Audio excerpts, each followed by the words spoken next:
Hi hello welcome back to my channel సోరఫీ creation. సినిమాల గురించి మాత్రమే చెప్పుకునేటువంటి ఛానల్లో ఈ పుస్తకాల గురించి కూడా మాట్లాడుతూ పెట్టడం అంటే ఇది సోరఫీ క్రియేషన్ అనేది అన్ని రకాల విభాగాలు ఇందులో పెట్టడం జరిగిందండి. కాకపోతే అసురుడు 11 భాగాల వరకు చెప్పడం జరిగింది. ఎందుకో ఇష్టం లేదు కాబోలు అని నేను ఆప్ చేశాను. కానీ కొంతమంది రిక్వెస్ట్ చేశారు దాన్ని ఫినిష్ చేయమని చెప్పేసి, వారి కోసం నేను ఇది కంటిన్యూ చేస్తున్నాను. అసురుడు పరాజితులు గాథ, రావణుడు అతని ప్రజల గాథ. ఇది శ్రీ ఆనంద నీలకంఠన్ గారి ఇంగ్లీష్ నవలకు తెలుగు అనువాదం ఆర్ శాంత సుందరి. మనం 11 భాగాల వరకు మనం చెప్పుకోవడం జరిగింది. ఈ వీడియోలో 12వ భాగం గురించి మనం చెప్పుకుంటున్నాం. 12 తీయగా మాట్లాడేవాడు. భద్రుడు. ఆ రోజు నేను ఆమె ఇల్లు కనుక్కునేసరికి రాత్రి బాగా పొద్దుపోయింది. అప్పటికే తప్పతాగి ఉన్నాను. దారిలో 3 కళ్ళు దుకాణంలో ఆగి బాగా తాగాను. తలుపులను బాదుతూ నోటికొచ్చట్లో తిట్టసాగాను. మాల తలుపు తెరిచి గిన్నెడి నీళ్లు నా తల మీద కుమ్మరించింది. ఆ చల్లటి నీళ్లు నన్ను కొయ్యి బారిపోయేట్టుగా చేశాయి. అప్పుడు నా నడుముకున్న పట్టీని పట్టుకుని తడిసి ముద్దై ఉన్న నన్ను ఆమె లోపలికి లాగింది. గదిలోని మంచం దగ్గరికి మేము చేరేసరికి నేను పసిపాపలా ఏడుస్తున్నాను. ఆమె నన్ను బుజ్జగిస్తూ ఓదార్చింది. నేను ప్రేమలో పడ్డాను అని తెలుసుకున్నాను. చాలా కాలంగా ఎవరైనా వచ్చి నన్ను నా ప్రభువు దగ్గర తీసుకెళ్తారేమో అని ఎదురు చూశాను. వీధిలో జనం గుంపులు గుంపులుగా నడుస్తున్నారు. కబుర్లు చెప్పుకుంటూ రాజకీయాల గురించి, తమ భవిష్యత్తు గురించి చర్చించుకుంటూ వెళ్తున్నారు. నేను కూడా వాళ్ళతో చేరి సామాన్య జనం ఏమనుకుంటున్నారో తెలుసుకోవాలని అనుకున్నాను. కానీ నన్ను నా ప్రభువు దగ్గర తీసుకుపోయేందుకు ఎవరైనా వార్తాహరుడు వస్తే నన్ను కలుసుకోకుండానే వెళ్ళిపోతారన్న భయంతో ఎక్కడికి కదలలేకపోయాను. ఒకవేళ ప్రభువు తానే స్వయంగా వచ్చి నన్ను తన వెంట తీసుకెళ్తాడేమో. నన్ను దగ్గరికి తీసుకొని నేను చేసిన సహాయానికి నాకు ధన్యవాదాలు తెలుపుతాడు అతను. అదంతా ఆ శివుడి కృప వల్ల సాధ్యమైందని అంటాను. ఆయన లీలలో నేను ఒక పావుని మాత్రమే అని అంటాను. నేను అలా కళ కంటూనే ఉన్నాను. కానీ ఎవ్వరూ రాలేదు. నా ముఖం మించి చెమట దారాలు కట్టి నా ఛాతిని తడిపివేస్తుంటే అలాగే కూర్చుండిపోయాను. అయినా అక్కడి నుంచి కదిలే ధైర్యం చేయలేకపోయాను. నా ప్రభు నన్ను మర్చిపోయాడు. నాకది నమ్మశక్యం కాలేదు. లేదు, ఆయన పనిలో ఉన్నాడు. తన కుటుంబ సభ్యులు వెళ్ళిపోయాక ఆయన నన్ను పిలుస్తాడు. కానీ సాయంకాలం అయ్యేసరికి నా నమ్మకం సన్నగిల్ల ప్రారంభించింది. వెళ్ళి నా ముఖం ఆయన చూపించేందుకు కూడా భయం వేసింది.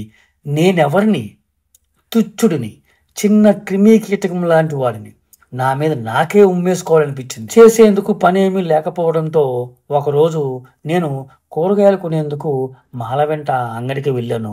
వెనక్కి వచ్చేసరికి ఆమె ఇంటి ఆవరణలో ఒక ధనవంతుడు తన గుర్రం జూలిని ప్రేమగా నిమురుతూ కనిపించాడు. మేము సమీపించేసరికి అతను మా వైపు చూసి చిరునవ్వు నవ్వాడు. మాల ముఖం సంతోషంతో వెలిగిపోవటం చూశాను. మరుక్షణం ఆమె కూరల బట్టలు నా చేతికిచ్చి అతని దగ్గరికి పరిగెత్తి బార్లా చాచిన అతని బాహువుల్లో కేరింతలు కొడుతూ ఇమిడిపోయింది. ముసురుకుంటున్న చీకట్లో నిలబడి కదలలేక నాన్మడిపోయి ఆ ఇద్దరు సిగ్గు లేకుండా ముద్దులు పెట్టుకోవడం నేను చూశాను. చేతులతో కూరల బుట్టలు పట్టుకొని నేను ఇంకా అలాగే నిలబడి ఉండగా వాళ్ళిద్దరూ తమ గూటిలోకి వెళ్ళి తలుపులు మూసుకున్నారు. గుర్రం నన్ను చూసి సకిలించింది. నా మనసు శూన్యంతో నిండిపోయింది. నా మీద నాకే విపరీతమైన జాలి వేసింది.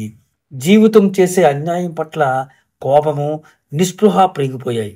గుర్రం దగ్గర నడిచి కూరలన్నిటినీ వాని ముందు కుమ్మరించాను.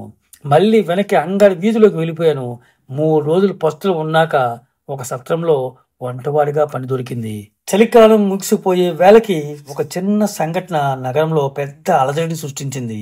ఆ గొడవలకి ప్రస్తుతం రాజ్యానికి నిర్మాణ నిపుణుడిగా ఉంటూ నిగర్విగా నమ్రతతో తన పని చేసుకుంటూ ఉండే మయుడు కారణమవుతాడని ఎవరూ అనుకుని ఉండరు. కానీ నిర్మాణ కళలో తనకి ఉన్న ప్రతిభని ప్రదర్శించి ఆయన అసలే ఒత్తిడితో, గాబరాతో, పస్తులతో బతుకుతున్న ప్రజల మనస్సులోని సున్నితమైన భావాలని దెబ్బతీశాడు. శీతాకాలం ఉదయం ఆకాశం స్వచ్ఛంగా ఉంది. వీధిలో ఏదో గోల అవుతుంటే నాకు మెలకు వచ్చింది. ఆ గోల భరించలేనంతగా పెరిగిపోయేసరికి కష్టం మీద మంచం దిగాను. బయట ఎవరో గట్టిగా శోకాలు పెడుతున్నారు. ఇంకా నిద్ర మొత్తం వదలకపోవటం వల్ల నాకు చికాగ్గా ఉంది. పెద్దగా ఆవలించబోయి మధ్యలో ఆపివేయాల్సి వచ్చింది. పైన ఆకాశంలో విమానము, అందులో మయుడు ఎగురుతూ కనిపించారు. ఆకాశంలో ఆ ఎగిరే విమానంతో రకరకాల విన్యాసాలు చేస్తూ ఆయన ఆనందం పొందుతున్నాడు. కింద జనంలో ఆయన చేష్టల వల్ల రేగుతున్న కోపం గురించి ఆయనకి ఏమీ తెలియటం లేదు. పెద్ద జనసందోహం భయాశ్చర్యాలతో ఆయన్ని చూసి కేకలు పెడుతున్నారు. అది పుష్పక విమానం. పెద్ద ఆయన మయుడు నిర్మించినటువంటి ప్రసిద్ధి గల ఎగిరే యంత్రం అన్నమాట. అంటే దాన్ని కనిపెట్టింది ఇప్పుడు ఉన్న మయుడు తాతగారు. ఇలాంటి యంత్రాన్ని మొట్టమొదట రూపొందించి దాన్ని మరింత వృద్ధి చేసే ప్రయత్నం చేసినది కుబేరుడు అని నేను విన్నాను. దానికి అతను ఎవరో మయుడు అనే వ్యక్తి సాయం తీసుకున్నాడని, ఆ మయుడు గుర్రపు దౌడు పందెంలో అకాల మృత్యువాత పడేసరికి ఆ విమానం తయారు చేసే పనిని ఆ లక్షాధికారి వ్యాపార ప్రభు మధ్యలోనే వదిలేశాడని విన్నాను. అలాంటి యంత్రాన్ని తయారు చేసేందుకు కుబేరుడు అమితమైన ధనం ఖర్చు పెట్టాడు, కానీ దీన్ని ఎగిరేట్టు చేయలేకపోయాడని విన్నాను. నేను అలా చూస్తూ ఉండగానే పుష్పక విమానం అందంగా వయ్యారాల పోతూ రాజభవనం వైపు తిరిగి ఎగురుతూ వెళ్ళిపోవడం చూసి చకుతున్నయ్యాను. అప్పటికి కానీ జనం గోళ తగ్గలేదు. లోగొంతులతో ఏదేదో అన్నారు.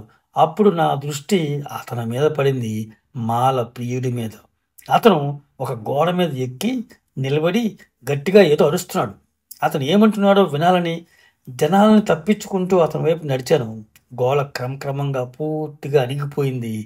అక్కడక్కడ ఎవరో గొనగటం, రహస్యంగా మాట్లాడటం వినిపిస్తుంది. అంతే. అప్పుడు నా విరోధి కోపంగా అరిచాడు, ఇది పూర్తిగా పనికిమాలిన పని. సోదరులారా, మనకి ఇది అవసరమా? మనం తిండి లేక మాడుతూ ఉంటే మన రాజు విలాసాల్లో తేలియాడుతున్నాడు. జనం అతనితో ఏకీభవిస్తూ గొంతు కలిపారు, రావణుడు మీ కర్మఫలం, అలాంటి రాజు మనకు అవసరమా అనగానే లేదు లేదు లేదు అందరితో పాటు నేను కూడా గొంతు కలిపాను. మీ పిల్లలు పస్తులు పడుకుంటూ ఉంటే కోటలో ఉన్న విదూషకులు గాల్లో ఎగరాలని అనుకుంటున్నారు అని అతను అందరూ నిశ్శబ్దంగా అయ్యేంత వరకు లేచి చుట్టూ చూశాడు. ఇతను దేవతలను ధిక్కరిస్తున్నాడు. దేవుళ్ళు కూడా ఆకాశంలో ఎగరటం లేదు. అలాంటప్పుడు ఈ రాజు ఇలాంటి వెర్రి శాస్త్రజ్ఞుల దగ్గర యంత్రాలు తయారు చేసేందుకు ధారాళంగా ధనం వెచ్చిస్తున్నాడు. సో ఈ మాటలకి జనం తిరస్కారం ప్రకటిస్తూ చీ కొట్టారు. మీ పిల్లలు ఆకలితో చనిపోతే, మీ పొలాలు మీ బంధువుల శవాలతో నిండిపోతే, మీ పశువులు దాహంతో చనిపోతే మీ రాజు పైన ఆకాశంలో ఎగురుతూ మీ వినాశనాన్ని తిలకిస్తాడు. ఎందుకు ఎందుకు ఎందుకు అని వేల గొంతులు అతని ప్రశ్నని ప్రతిధ్వనించాయి. ఎందుకంటే రాజుకి మీరంటే భయం. మీలాంటి సామాన్య జనంతో కలవడానికి కిందకి దిగి రావటం అతనికి ఇష్టం లేదు. రావణుడు సిగ్గుపడాల్సిన విషయం ఇది. అతను రొమ్ము మీద గట్టిగా గుద్దుకుంటూ గట్టిగా హుంకరించాడు, సిగ్గు సిగ్గు. జనం కూడా అదే మాటను వల్లించి గుండెల మీద పిడికిలతో గుద్దుకున్నారు.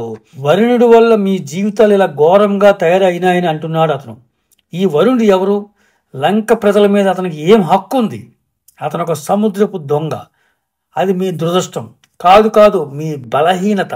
అందుకే రావణుడు లాంటి పిరికి బంద మీ రాజయ్యాడు. జనం గుంపు వెనక వైపున గలబా మొదలైంది. ఏం జరుగుతుందో చూసేందుకు నేను పైకి కిందకి గెంతను. ఏదో చిన్న కొట్లాట, అంత ముఖ్యమైనది కాదు. అందుకే మళ్ళీ మాట్లాడుతున్న వ్యక్తి వైపు తిరిగాను. మనం రావణ్ణి ఇక్కడ రమ్మని పిలిచామా? వచ్చి మనల్ని పరిపాలించమని కోరామా అనగానే లేదు లేదు లేదు అని జనం గర్జించారు. ఇంతకు మును పరిపాలించిన రాజు దుష్టుడే, కానీ అతను ధైర్యవంతుడైన దుష్టుడు అనగానే అవును అవును అని అటుపక్క నుంచి బదులు వచ్చింది. అతను సముద్రపు దొంగలని దేశం ఛాయలకు రానివ్వలేదు. మిమ్మల్ని అతను దోచుకున్నాడు, కానీ అతనికి మనస్సాక్షి ఉంది. మిమ్మల్ని వంగదీశాడు, కానీ నాశనం చేయలేదు. తన కోసం విలాసవంతమైన జీవితాన్ని ఏర్పరచుకున్న తర్వాత మీకోసం తినేందుకు కొంత ఆహారం వదిలాడు. ఈ పిరికిబంద రావణుడు మోసం చేసి రాజ్యాన్ని చేజిక్కించుకున్నాడు. ఆ తర్వాత తన రాక్షసి నీతిని మీ మీద బలవంతంగా రుద్దాడు. పసిపాప నోటి దగ్గర పాలు లాక్కునే రకం. మీ రక్తం తాగుతాడు. తన విలాసాల కోసం డబ్బు సరిపోదనుకుంటే మీ భార్యలను సైతం అమ్మేయగలడు. అతను బలహీనుడు, క్రూరుడు, అన్నిటికన్నా ముఖ్యంగా పిరికి బంద. అతని వాగ్దాటికి నేను అప్రతిభుడైపోయాను. అతని ఉపన్యాసం నిర్దిష్టంగా ఉంది. గొంతుని భావాలకు తగ్గట్టు పైకి లేపుతూ కిందకి దింపుతూ పలికిస్తున్నాడు. హావభావాలు ఆకట్టుకునేట్టుగా ఉన్నాయి. జనం భావోద్రేకంతో ఊగిపోవటం గ్రహించగలిగాను. లంకాపురి పౌరులారా, లేవండి, మన అసురులకి క్రూరులైన బలహీనులైన రాజులు అక్కరలేదు. ఈ వంచకుడిని తొలగించి అతని కూటంలో ఉన్న వారందరినీ సముద్రంలో పారేద్దాం. అప్పుడు వరుణుడితో పోరాడి అతని స్థానం ఏమిటో తెలియజేద్దాం. పదండి, రాజభవనానికి వెళ్ళి ఆ రాక్షసుడిని సింహాసనం మీద నుంచి లాగి కింద పడేద్దాం. పదండి అందరం కలిసి అని అంటుండగా హఠాత్తుగా మాటలు ఆగిపోయి నిశ్శబ్దం అలుముకుంది. నెమ్మదిగా అతను ముందుకి పడిపోవడం చూశాను. అతని ఛాతీ ఎర్రబడింది. అప్పటికి కానీ అతను తన చేతిలో పట్టుకున్న బాణం కొస నాకు కనపడలేదు. దాన్ని తన ఛాతీలోంచి బయటికి లాగి చేతితో పట్టుకున్నాడు అతను. జనం భయభ్రాంతులై చూస్తూనే ఉండగా అన్ని వైపుల నుంచి సైనికులు గుర్రాల మీద వచ్చి జనాల్ని కత్తులతో నరకడం ప్రారంభించారు. అక్కడ పరిస్థితి అంతా గందరగోళంగా తయారైంది. రుద్రకుడు గుర్రం మీద వేగంగా రావటం నాకు కనబడింది. దారిలో వచ్చిన వాళ్ళందరినీ తొక్కుకుంటూ తన నల్ల రంగు గుర్రాన్ని ఉపన్యాసం ఇచ్చిన వ్యక్తి వైపు దౌడు తీయించాడు. నేను అక్కడి నుంచి పారిపోవాలనుకున్నాను, కానీ ఏదో ఆకర్షణకు గురయ్యి సంఘటనా స్థలం మధ్యకు చేరుకున్నాను. నా విరోధి చనిపోవటం చూడాలనిపించింది నాకు. అందుకోసం ఎదురుగా పరిగెడుతూ వస్తున్న వాళ్ళ శరీరాలు తగిలి నాకు నొప్పెట్టినా కూడా లెక్క చేయకుండా అటుకేసి పరిగెత్తాను. నేను గోడ దగ్గర చేరుకునేసరికి ఎంతో మంది నా కాళ్ళు తొక్కేశారు. రుద్రకుడు కోపంతో నిస్పృహతో వణికిపోవడం చూశాను. దెబ్బతిన్న వ్యక్తి రక్తసిక్తమై అక్కడ పడి ఉండటం అతనికి కనిపించలేదు. ఆ కోపంలో రుద్రకుడు ఒక సైనికుని తన కత్తి పిడితో కొట్టాడు. దెబ్బ తగిలిన సైనికుడికి గాయంలోంచి రక్తం కారుతున్న లెక్క చేయక మిగతా సైనికులకి తిరుగుబాటుదారుని తక్షణం పట్టుకోమని కర్కశంగా ఆజ్ఞలు జారీ చేశాడు. అతను ఎంతో దూరం వెళ్ళి ఉండని అన్నాడు. నేను నిరాశ చెందాను. బాణం గురిగా తగిలి ఉండాలని, కొన్ని గంటల్లో అతను ప్రాణాలు కోల్పోవాలని ప్రార్థించాను. కానీ అలాగే జరుగుతుందని నిశ్చయంగా అనుకోలేకపోయాను. జీవితంలో నన్ను అదృష్టం ఏనాడూ వరించలేదు. అప్పుడు నగరంలో చాలా చోట్ల మంటలు లేవటం కనిపించింది. లంక తగలబడుతుంది. దీనిలోని ఆ నగరం అలా తగలబడటం భవిష్యత్తులో కూడా జరగవచ్చని, అదే మొదటిసారి కాదని అనుకున్నాను. ఇక్కడితో 12వ భాగం పూర్తయింది. నెక్స్ట్ వీడియో 13వ భాగం సముద్రపు దొంగల బెడదతో కంటిన్యూ చేద్దాం.